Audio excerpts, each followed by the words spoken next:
Meus irmãos, a paz do Senhor Jesus Cristo. Aqui quem vos fala é o pastor Luiz Fabiano Leles e nós estamos em mais uma gravação das lições da Escola Bíblica Dominical da CPAD. Nós estamos estudando esse trimestre sobre os ataques contra a Igreja de Cristo através das sutilezas de Satanás nesses últimos dias que antecedem a vida de Cristo, nos ataques que ele tem empreendido contra a Igreja de Cristo.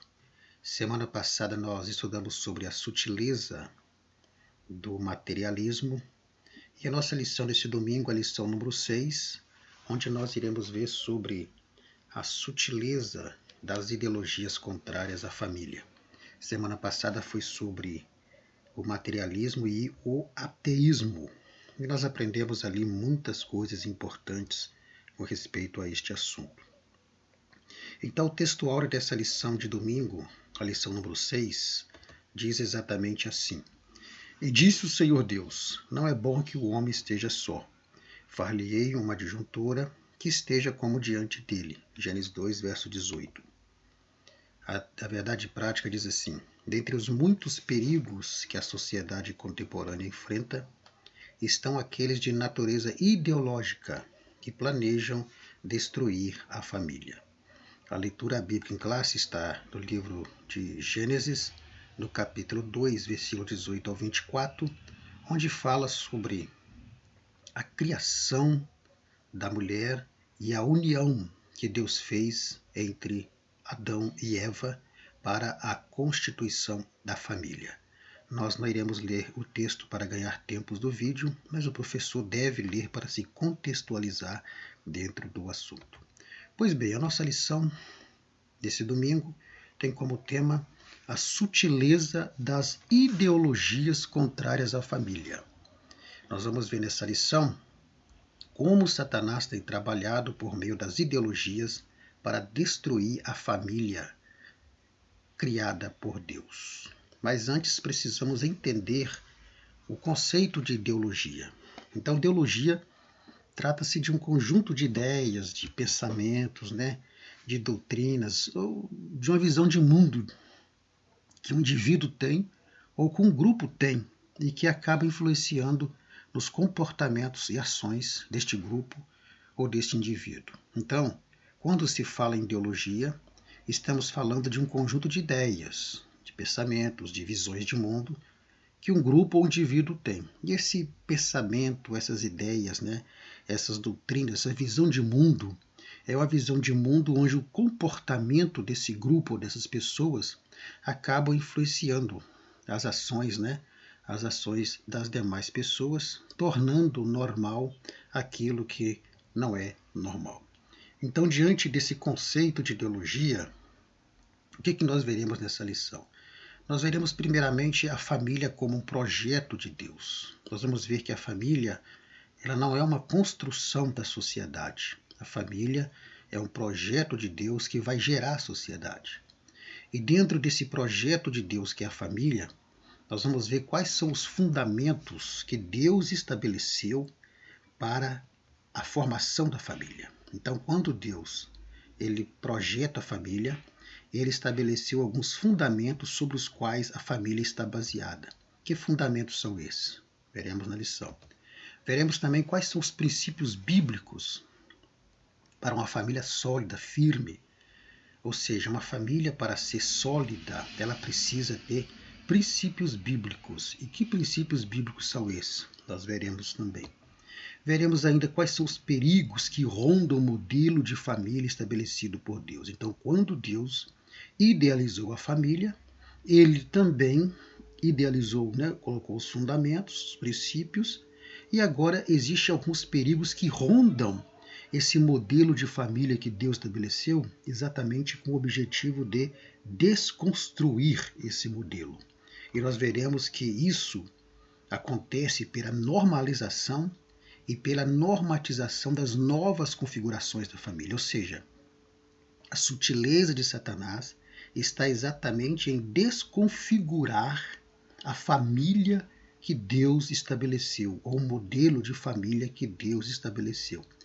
E dentro dessa desconfiguração da família criada por Deus, Satanás ele tenta normalizar e normatizar alguns comportamentos ideológicos para a desconstrução desse modelo de família. E diante disso tudo, nós vamos ver também qual que deve ser a postura da igreja como um todo e a postura do cristão individualmente em relação a essa desconstrução, desconfiguração da família conforme o modelo que Deus criou. E vamos ver onde está a sutileza de Satanás nisso tudo. Pois bem, vamos direto ao nosso primeiro tópico, então, onde nós abordaremos sobre a família, um projeto de Deus. Nesse tópico veremos qual que é a origem e a importância da família, os propósitos de Deus ao criar a família e veremos também qual que é a importância da família. Então, a primeira coisa que nós precisamos entender é que a família ela foi criada por Deus. A família ela é uma instituição criada por Deus e todos sabemos que a família foi a primeira instituição que Deus criou. Ou seja, a família foi criada por Deus antes mesmo da igreja. Antes mesmo da igreja, Deus criou a família. Então, lá em Gênesis 2:24, está dizendo, e vamos ler muito esses versículos aqui do capítulo 2 de Gênesis, do 18 ao 24. Portanto, deixará o varão seu pai e a sua mãe, e apegar-se-á a sua mulher, e serão ambos uma carne. Então, aqui nós temos a criação da família, que vem muito antes mesmo da criação da igreja. Então, nós percebemos que a família é tão importante que Deus a criou antes da igreja, porque a igreja ela vem da família. Então a família é que vai dar origem a outro projeto de Deus, que é a igreja. Mas a família foi criada muito antes da igreja. Então, ela sendo criada por Deus, ela vai ter a sua origem a partir da formação de um casal. O que a imagem sugere é exatamente esse casal, Adão e Eva. Não é isso? Então, quando Deus une Adão e Eva com a sua bênção, este exato momento Deus está o quê? Constituindo a família. Então a família ela começa com a união entre um homem e uma mulher. E teve a sua origem lá no Jardim do Éden, a partir da união entre Adão e Eva.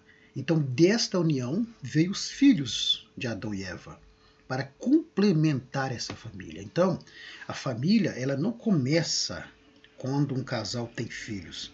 A família ela começa com a união do casal e os filhos vêm como um complemento da família. Então, a origem da família está em Deus. Foi Deus quem criou a família. A família não é um produto da sociedade.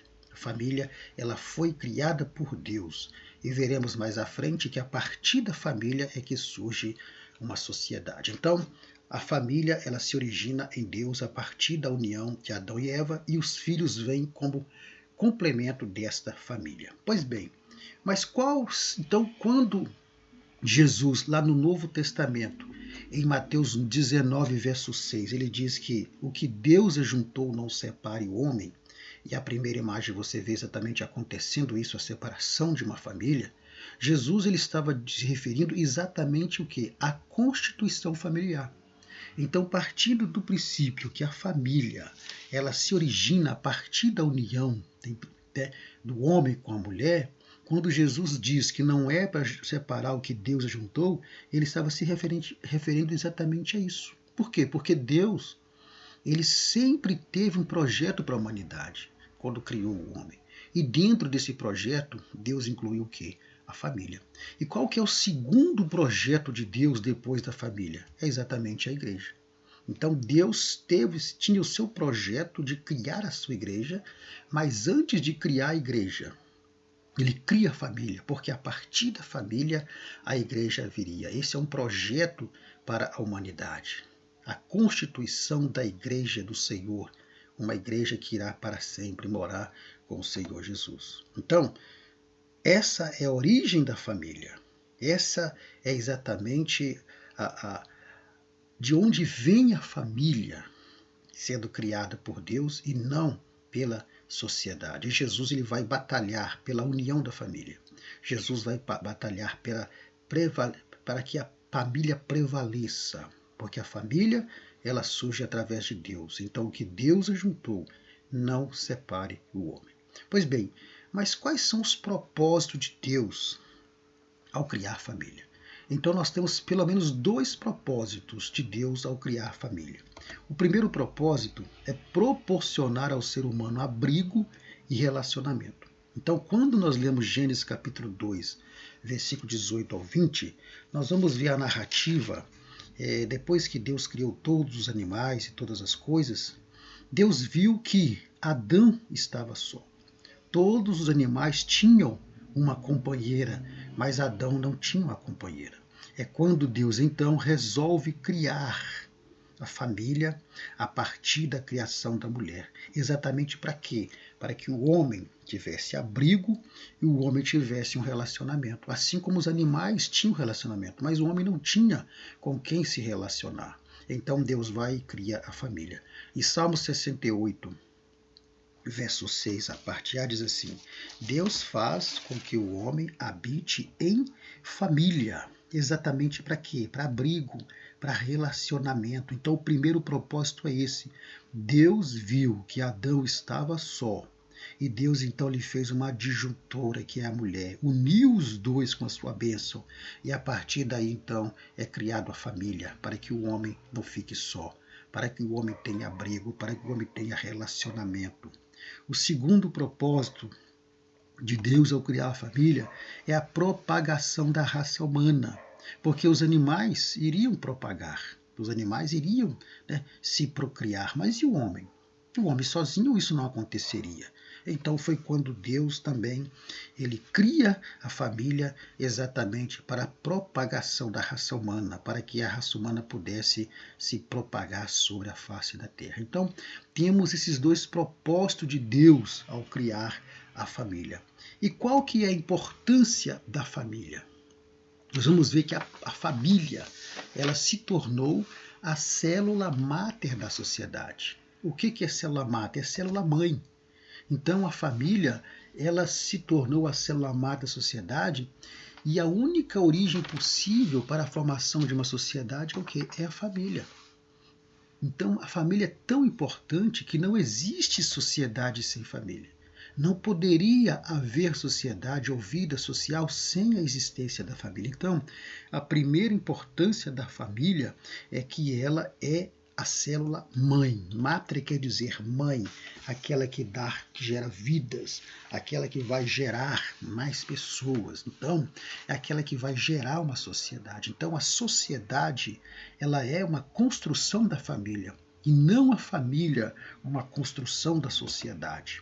A segunda importância é que a família ela é essencial para que todo ser humano tenha um crescimento e desenvolvimento pleno desde a infância até a fase adulta. Então a família ela é essencial para o crescimento do ser humano, para o desenvolvimento, para a formação do caráter do ser humano. A família é essencial para isso. Então, por isso que é importante que haja harmonia, que haja princípios morais, que haja princípios espirituais na família. Para quê? Para que essa família seja uma família bem estruturada. Então, a segunda importância é que a formação, o crescimento e o desenvolvimento do indivíduo, ele acontece a partir da família. E a terceira importância é que a família é a primeira sociedade na qual o indivíduo convive e leva para toda a vida. Então, a primeira sociedade do indivíduo que é a sua família. A convivência com a sua família é a sua primeira sociedade. Então, é no convívio familiar que o indivíduo terá a sua formação moral desenvolvida. E se ele não tiver dentro da família princípios morais, princípios espirituais, logo não será uma família bem estruturada. E logo também o indivíduo não terá uma formação moral bem estruturada. Então, por isso que a família ela é importante, porque ela vai trabalhar em todos esses aspectos, em todas essas áreas da formação do caráter, do desenvolvimento e do crescimento do indivíduo, preparando-o para uma sociedade mais justa, para uma sociedade melhor e uma sociedade saudável.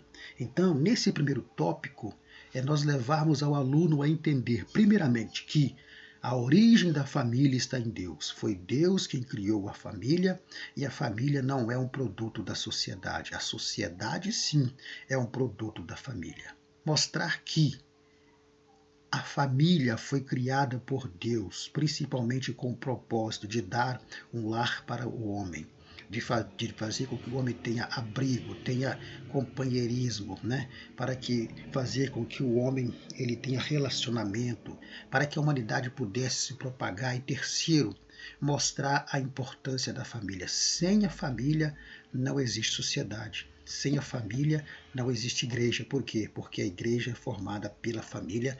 Nós iremos analisar isso com mais detalhes mais à frente. Então, esse primeiro tópico é bem simples e fácil de ministrar. Lembrando ao professor que você não pode perder muito tempo, porque é imprescindível que o professor chegue ao final da lição. A gente sempre fala para os nossos professores aqui do Ministério que é inadmissível um professor não chegar ao final da lição, seja qual for o tamanho da lição. O professor tem o dever de chegar ao final da lição. Para isso, ele tem que usar de estratégias, de técnicas, de medição de tempo, porque quando o professor não chega ao final da lição, o prejuízo é da igreja. Então, esse primeiro tópico, já vimos então sobre a origem e a importância da família. No segundo tópico, nós vamos abordar quais são os fundamentos da família cristã. Então, uma vez que Deus criou a família, Deus estabeleceu princípios, fundamentos para a formação da família. E então, quais são esses princípios? Primeiro, nós vamos observar que o modelo de família estabelecido por Deus começa com o quê? Com o casamento. Então Deus estabeleceu que a família começa com o casamento. Toda família começa com a união, começa com o casamento. E Deus, ele vai estabelecer princípios como deve ser esse casamento. Então Deus vai estabelecer um parâmetro, um modelo de como deve ser o casamento, através do qual se dará origem à família. Então, quais são esses princípios que Deus estabeleceu para o casamento, do qual surgirá a família? Primeiro, conforme a imagem está mostrando aí, através de um casamento monogâmico. Primeiro princípio para a formação da família é através do casamento. E esse casamento, ele tem que ser conforme o modelo estabelecido por Deus. E qual é o modelo estabelecido por Deus? Primeiro, um casamento monogâmico, ou seja, o indivíduo só pode ter um cônjuge. Poligamia não, conforme a imagem diz. Em Gênesis 2:24 diz: deixará o homem, seu pai e sua mãe, uniciar a sua mulher, e não as suas mulheres. Isso vai se repetir em Mateus 19:5. Então, temos aqui o que? Um casamento monogâmico. Mas alguém vai poder dizer sim, mas no Antigo Testamento tinha poligamia. Sim, no Antigo Testamento Deus tolerava a poligamia. Só que tolerância não é aprovação. Por causa do coração do homem, Deus tolerava. Mas todos aqueles que entraram pelo caminho da poligamia pagaram um preço de confusão dentro de casa. O caso de Jacó, o caso de Abraão, o caso de Isaac e de outros mais que tiveram mais de uma esposa e tiveram grandes problemas. Então, no Antigo Testamento, Deus tolerava. A partir do Novo Testamento, nós vamos ver que a poligamia vai ser rejeitada. E a monogamia, ela vai ser ensinada e exigida. Por quê? Porque a poligamia, ela é uma forma distorcida e pervertida da construção familiar. Paulo, escrevendo a Timóteo 3:2, diz: convém que o bispo seja marido de uma mulher. Isso é o quê? Monogamia. Então vemos que o modelo de família da qual surgirá família, ou seja, o modelo de casamento do qual surgirá a família, o primeiro princípio é que seja através de um casamento monogâmico. Segundo, a formação da família tem que ser através de um casamento heterossexual, ou seja, um casamento entre um homem e uma mulher.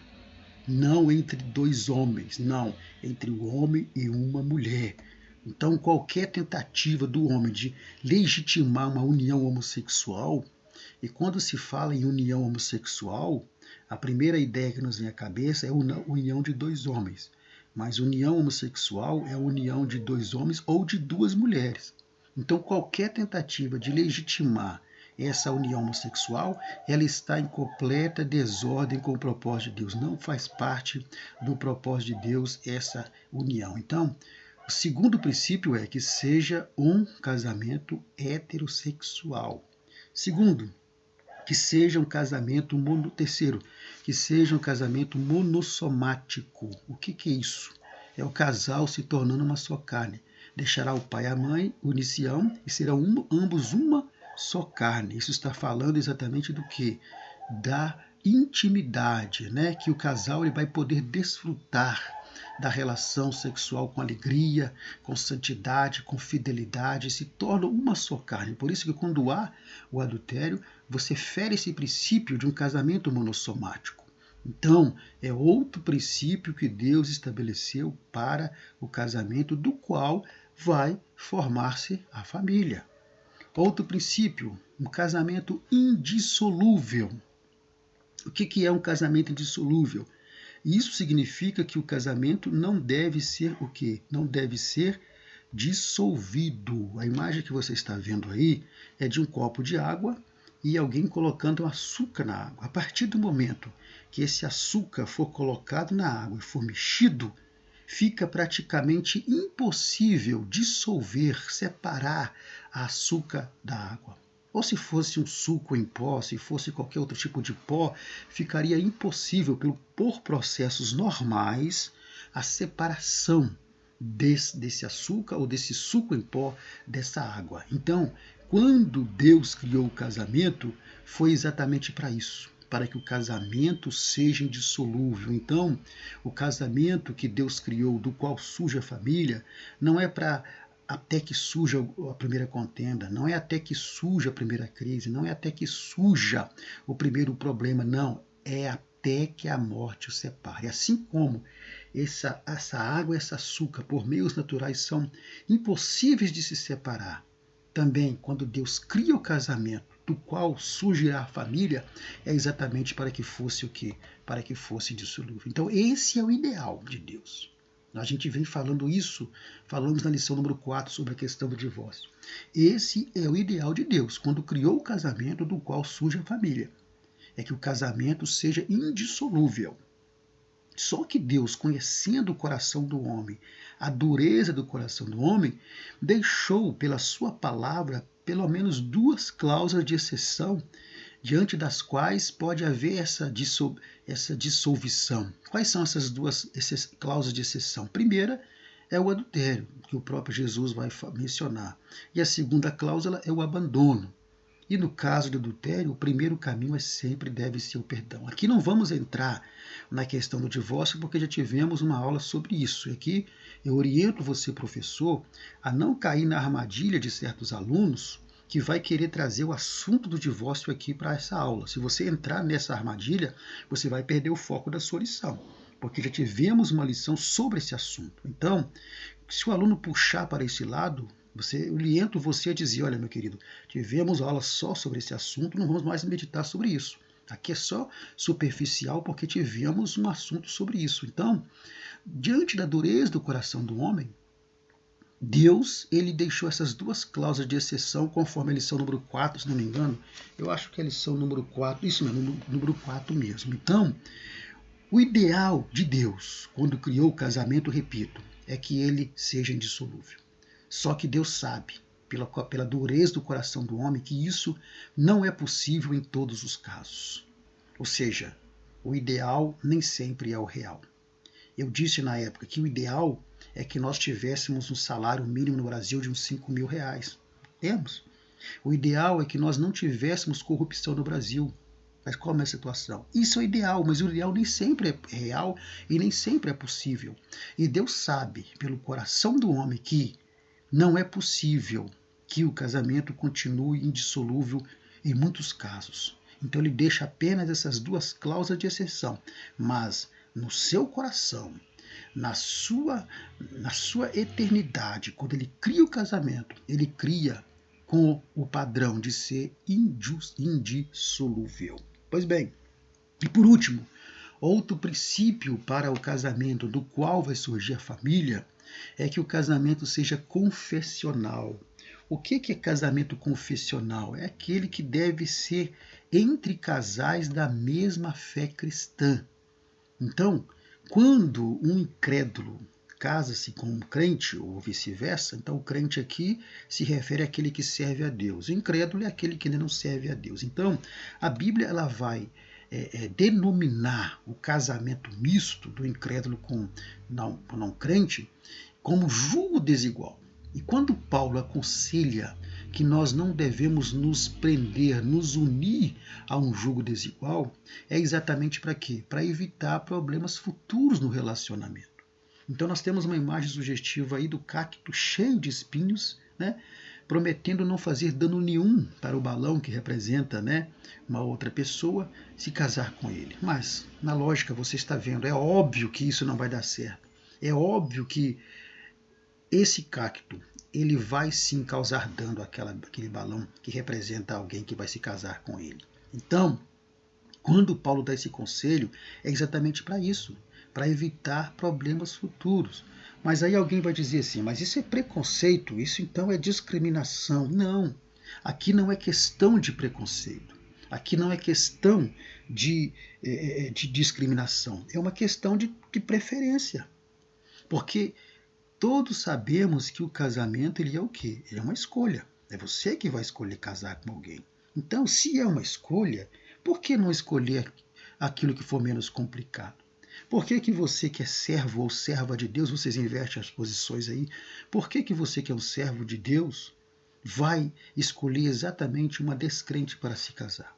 Ou por que você que é serva de Deus vai escolher um incrédulo para se casar? É óbvio que isso no futuro vai dar problema.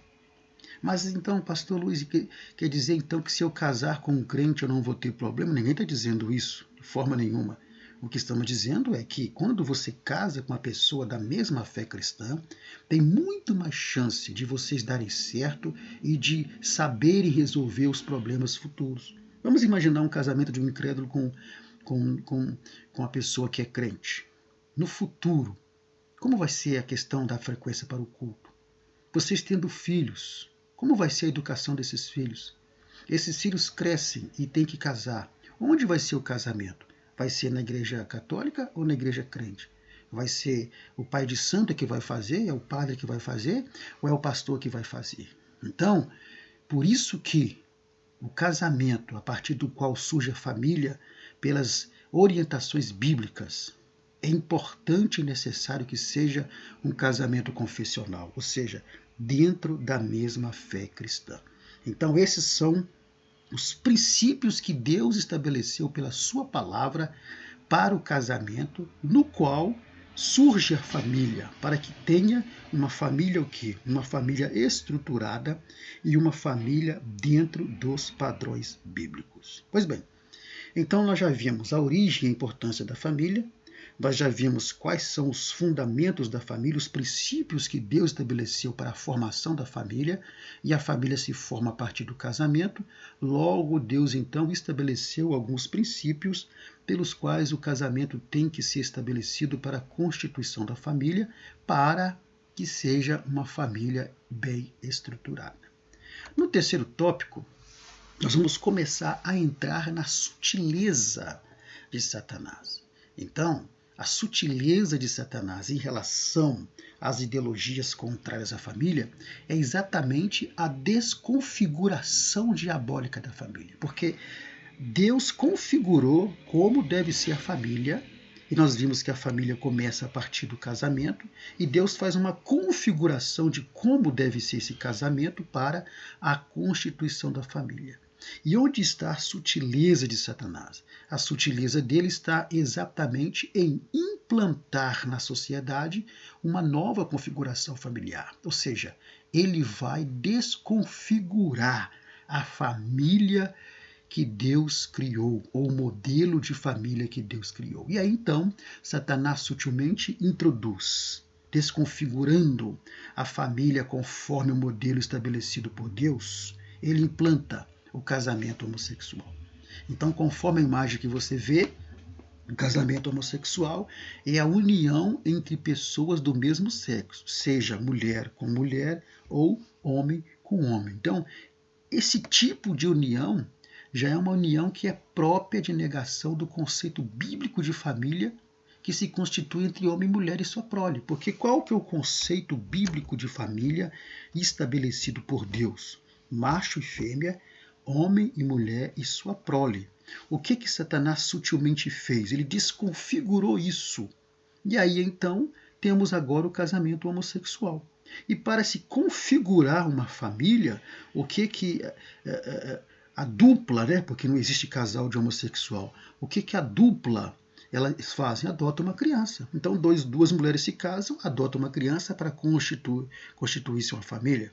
Ou dois homens se casam e adotam uma criança para se constituir uma família. E aí pode, aos olhos da sociedade, nessa desconfiguração diabólica da família, aos olhos da sociedade, isso pode até ser considerado uma família.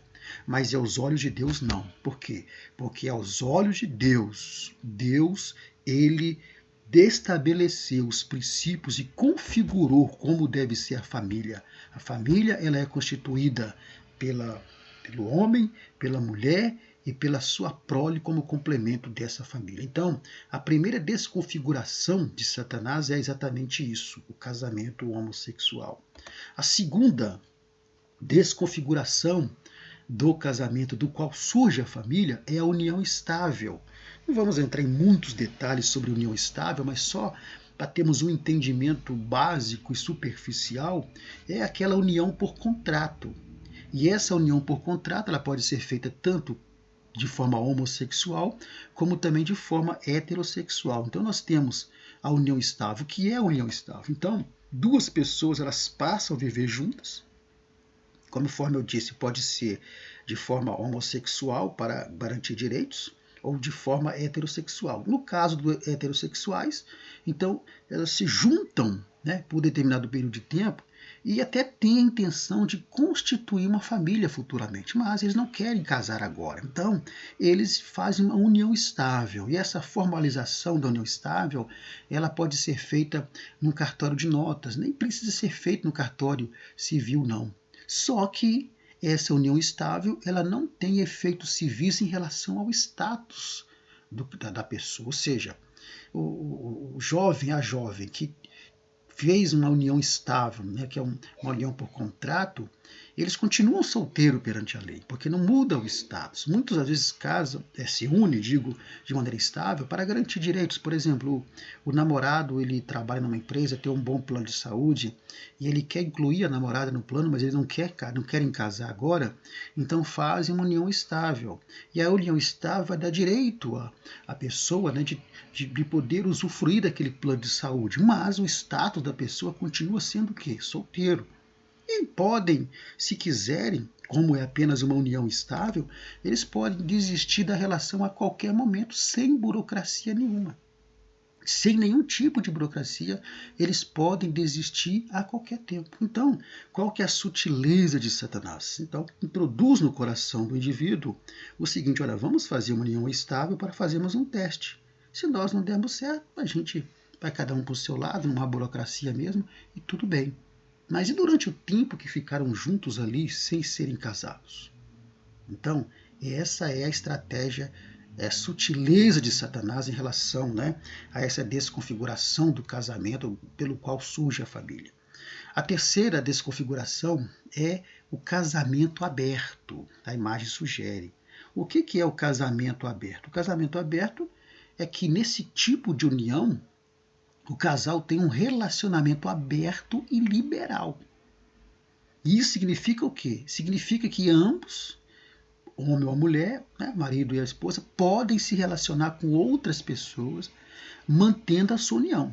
Ou seja, eles vão casar normalmente no civil, Só que no relacionamento deles, na convivência deles, eles vão ter um comportamento aberto, ou seja, a esposa vai poder ficar com quem quiser, o esposo também com quem quiser, mantendo a união deles. Só que esse tipo de relacionamento não tem nada a ver com a formalização ou ligação em cartório. No cartório acontece o casamento normal, mas aí na convivência o casal escolhe, né, ter um relacionamento aberto. Isso é o quê?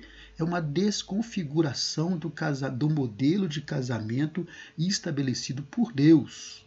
Porque deixará o homem, sua mãe, seu pai, unir-se à sua mulher e serão ambos uma só carne, ou seja, apenas os dois.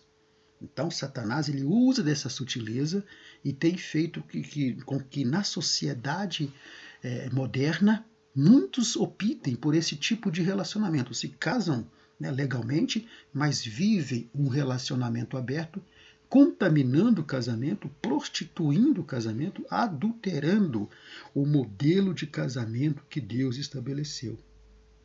E outra desconfiguração, aqui está a sutileza de Satanás, é exatamente o casamento distanciado. O que é o casamento distanciado? A própria imagem já diz aqui. O casamento distanciado é que nesse tipo de união, o casal vive em casas separadas, aí se encontram finais de semana para namorar, né? Namorar entre aspas, você entende? E durante a semana, cada um retorna para sua casa individual. Ou seja, conforme a imagem mostra, sugere, então, eles se casam normalmente no cartório, é bom lembrar disso, só que nunca moram juntos, cada um mora na sua casa. Ou seja, também, e esse tipo de relacionamentos trata-se de uma escolha pessoal do casal, não tem a ver com o cartório. No cartório, eles vão casar legalmente, só que vão escolher esse tipo de relação, de casamento distanciado. E aí, eles ferem a essência do casamento. Aqui que está a sutileza. Por quê? Porque a essência do casamento que Deus instituiu é o casal viver junto. Não é um casal viver cada um na sua casa, é viverem juntos. Mas aí Satanás sutilmente ele introduz esse tipo de comportamento exatamente para desconfigurar o casamento que Deus estabeleceu, pelo qual irá surgir a família. E para complicar mais ainda, né, o casamento ele envolve sexualidade e nós aprendemos que a sexualidade ela foi criada por Deus e não pelo diabo. Então Satanás sutilmente ele introduz na sociedade o que? A sexualidade não binária.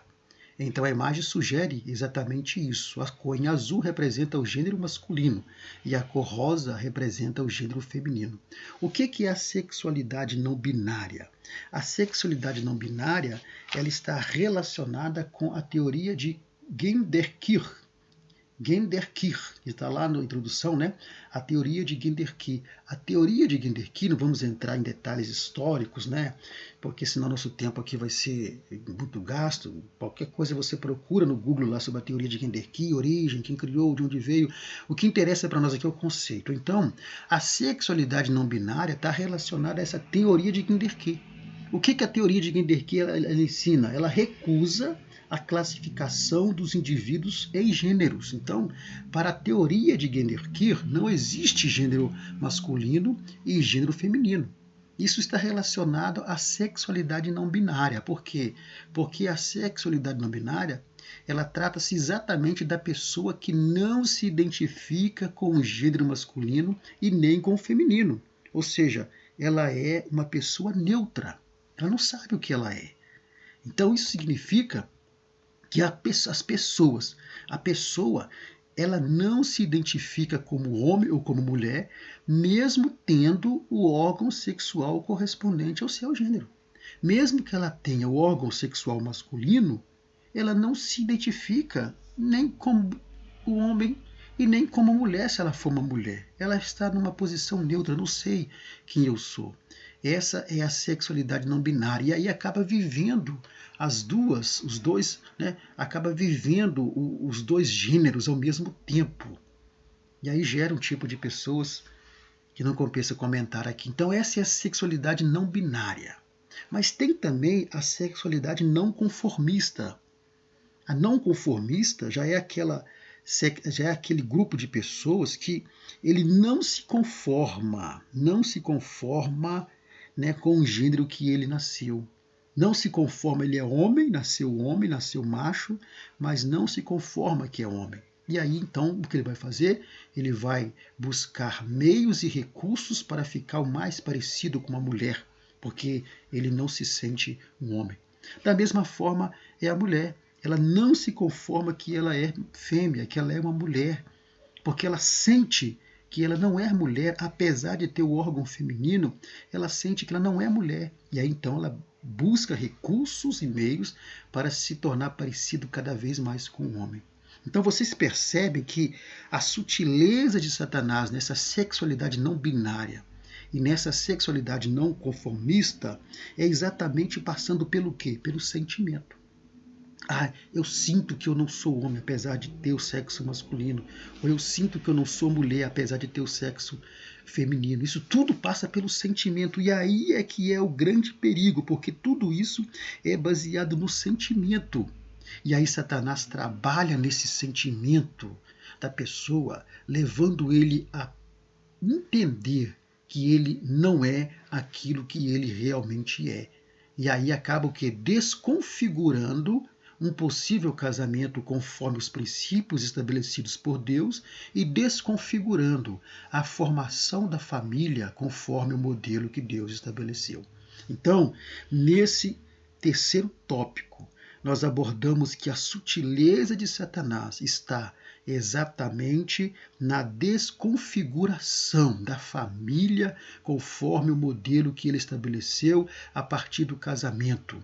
E aí também na desconfiguração dos princípios que Deus estabeleceu para o casamento, a partir do qual a família ela é formada. Bem, diante disso tudo, diante de todas essas ideologias, dessa desconfiguração satânica do casamento, da família, qual deve ser a posição da igreja? Qual a postura do cristão e da igreja? Nós temos princípios bíblicos para uma família sólida. E dentro desses ataques de Satanás contra a família, por meio das ideologias contrárias à família, nós cristãos, individualmente como igreja, temos uma postura. E qual deve ser a nossa postura? Primeiramente, a postura ou o papel do cristão como pais. Você que é pai, você que é mãe. Qual deve ser a sua postura para proteger os seus filhos, né, sua família, dessas ideologias, né, diabólicas contra a família? Primeiro, transmitir valores morais e espirituais para os seus filhos. Lá em Deuteronômio, capítulo 6, versículos 6 ao 9, foi uma das preocupações de Deus. Deus, através de Moisés, manda Moisés passar orientações para os pais acerca do ensino da lei aos seus filhos. Por quê? Porque a lei continha princípios morais e espirituais. Então, nós devemos tomar como princípios para passar para nossos filhos os valores ensinados pela palavra de Deus. Em Provérbios 1:8-9 vai dizer: filho meu, não rejeites a correção da tua mãe, do teu pai.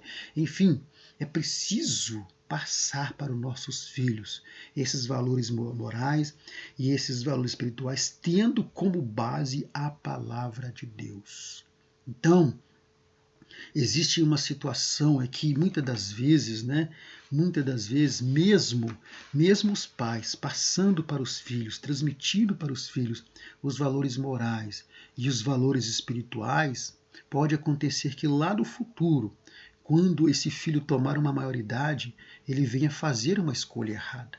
Ele venha fazer uma escolha que não é aquela que ele foi orientado a fazer pelos princípios da palavra que lhe foram ensinados. Então, quando isso acontece, o que nós precisamos entender é que não foi falha do pai. Aqui na lição, o comentarista ele diz que nesse aspecto ali da crise atual da família que existe, de alguma forma os pais falharam em transmitir ou incutir na formação dos filhos aquilo que os definiria como verdadeiros cidadãos dos céus. Mas a pergunta é, será que isso é assim mesmo? Porque nós não podemos culpar os pais, aqueles pais que orientam seus filhos conforme a palavra. aqueles pais que transmitem para os seus filhos os princípios morais, os princípios espirituais, os princípios da palavra, os valores que nós adquirimos da palavra de Deus. Aquele pai, aquela mãe que realmente faz o seu papel de transmitir esses valores ao longo da infância da criança. Quando a criança toma uma idade adulta e ela escolhe o caminho errado, será que esse pai realmente foi culpado? Estou me referindo ao pai e à mãe que realmente transmitiu os valores morais e espirituais para os seus filhos. Então, é preciso entender isso, que nem sempre a culpa é dos pais.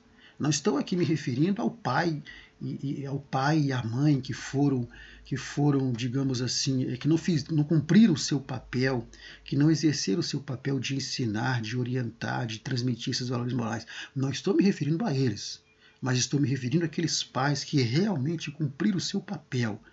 Será que é culpa deles realmente que lá na frente o filho tenha tomado o caminho errado? Então é preciso refletir isso com cuidado, porque eu conheço pastores que transmitiram valores espirituais para os seus filhos, morais, ensinaram a palavra, foram um exemplo dentro de casa, no proceder, no testemunho, com a esposa, com eles mesmos, enfim, eram homens que realmente criou os filhos na presença de Deus, sendo o exemplo, mas quando os filhos tomaram uma maioridade, fizeram uma escolha errada. E um desses pastores, inclusive, um dos seus filhos, que foi criado dessa forma, acabou entrando para o mundo do crime e morreu num tiroteio com a polícia militar. E aí eu pergunto a você, é culpa desse pai? Esse pai foi culpado depois, mesmo tendo feito tudo conforme a palavra de Deus orienta para que se faça na criação e educação dos filhos? Então é preciso olhar com atenção esse comentário. Pois bem, então, o papel do cristão como os pais: ensinar os filhos no caminho em que eles devem andar. Veja bem, Provérbios 22:6 diz: ensina o filho no caminho em que ele deve andar. Não é o caminho. Ensinar no caminho significa o quê? Significa caminhar junto com os filhos. Esse caminhar junto quer dizer estar no mesmo caminho que ele, sendo o exemplo para o filho, servindo como modelo, como parâmetro, e não apenas apontar o caminho para o filho. Não é você dizer assim, olha filho, o caminho é esse aqui, é seguir a Cristo e pronto, e você não seguir, não. Mas é estar junto com ele. Então, quando um pai faz isso, ele está exercendo, o pai e a mãe fazem isso, eles estão exercendo o papel deles como cristão e trabalhando para que a família seja uma família mais estruturada. Então, o papel, primeira postura do cristão, é exercer o papel como pais que vão transmitir para os seus filhos valores morais e espirituais baseados na palavra de Deus. Por quê? Porque os pais, eles são os pedagogos do filho. O que nós precisamos entender é que a primeira escola da criança é a sua família, é a sua casa. Então, por isso que compete aos pais o ensino e a formação do caráter dos filhos. Ou seja, você não pode deixar a educação do seu filho, a formação do caráter do seu filho nas mãos da igreja ou da escola secular. Não, por quê?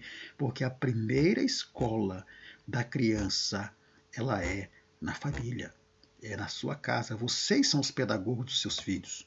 Então, todos os pais compromissados com a família, compromissados com a sociedade, eles têm o dever de dar e conhecer a seus filhos o que Deus estabeleceu como modelo para a família cristã. Então, isso cabe aos pais. É lógico que a igreja terá uma participação, veremos agora na sequência, mas os pais são os primeiros pedagogos, são os primeiros professores dos seus filhos, principalmente na formação do caráter e na formação da moral dos seus filhos e na formação espiritual dos seus filhos. E aí, quando o pai exerce esse papel, quando os pais, a mãe e o pai, exercem esse papel, pode ter certeza que a chance dessa criança, a chance desse filho ser um produto, ou ser uma pessoa, né, com o caráter ilibado, ser uma pessoa com moral ilibada, não dará trabalho nem para a família, nem para a igreja e nem para a sociedade. Mas se acontecer, os pais pelo menos fizeram a parte deles. Por quê? Porque cumpriram e exerceram o seu papel de transmitir os valores e de ensinar os seus filhos. A segunda postura agora está relacionada ao papel da igreja. Qual que é o papel da igreja? Nós vimos que tanto a família como a igreja, conforme a imagem sugere, são instituições 100% divinas. São duas instituições que foram criadas 100% por Deus, sendo a família a primeira instituição a ser criada.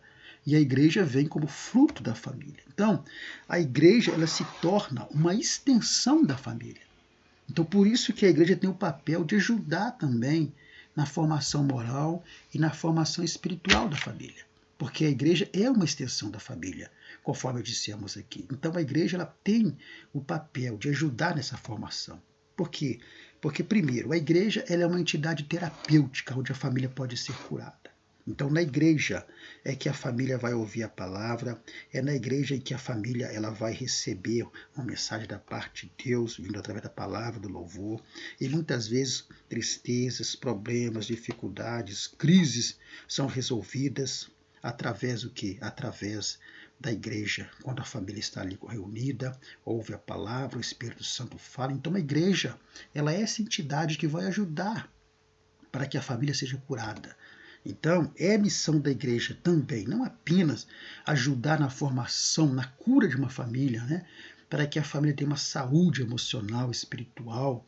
Também é missão da igreja ajudar uma sociedade que está doente. E como é que a igreja vai ajudar essa sociedade que está doente? Exatamente dando a essa sociedade filhos que serão uma bênção, filhos que não irão dar trabalho para a sociedade. Por quê? Porque foram filhos que foram orientados, ensinados e foram filhos que guardaram em seu coração a palavra.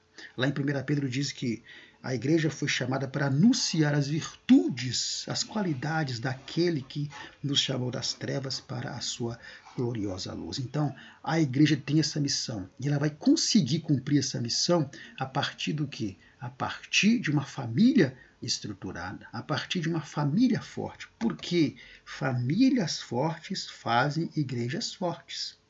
Por outro lado, também, a recíproca é verdadeira.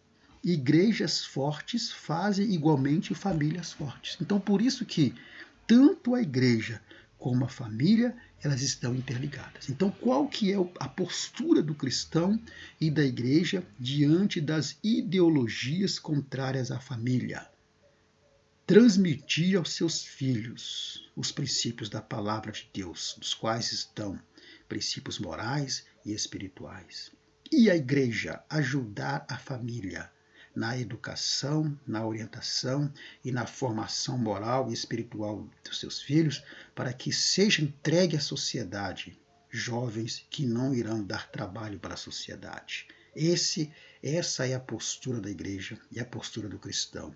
Trabalhar para que essas ideologias contrárias à família não contaminem a mente dos filhos, a mente dos jovens, mas que eles possam ser luz num ambiente onde há completa trevas. Pois bem, e assim chegamos ao final da nossa lição.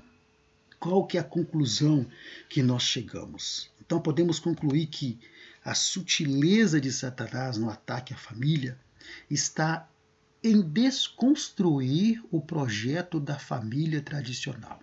Aqui está a sutileza do adversário. Através das ideologias, ele visa desconstruir lá um projeto da família tradicional que começa através da união, do casamento.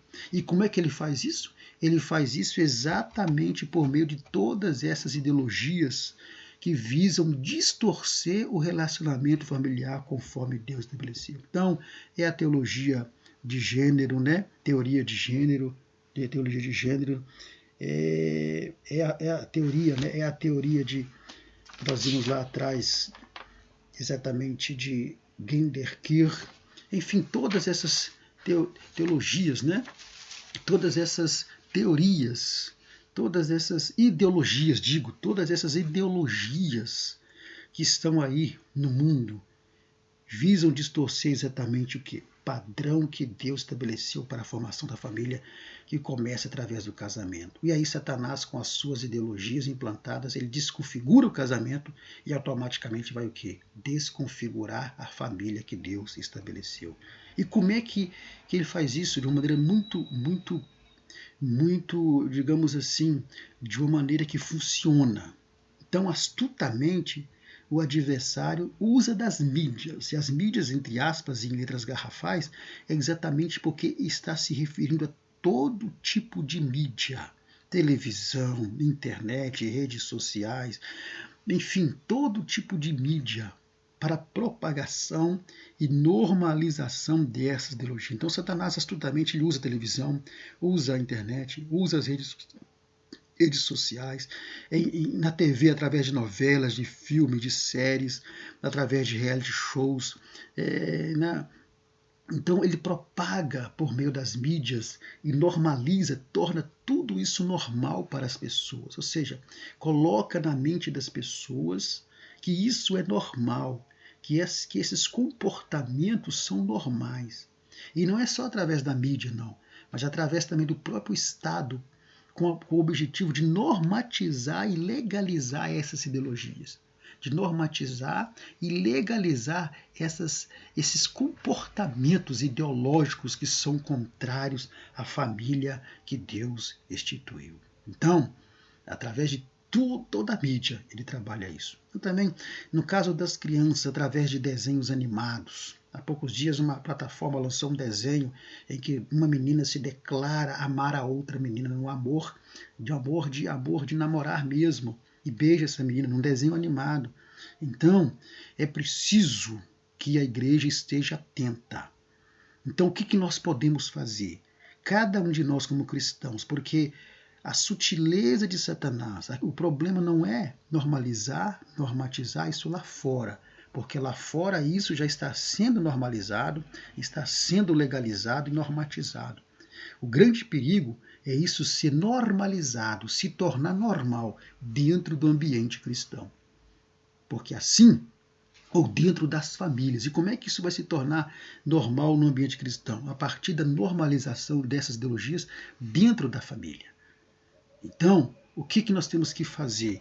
Nós temos que seguir o conselho de Neemias quando da reconstrução dos muros de Jerusalém.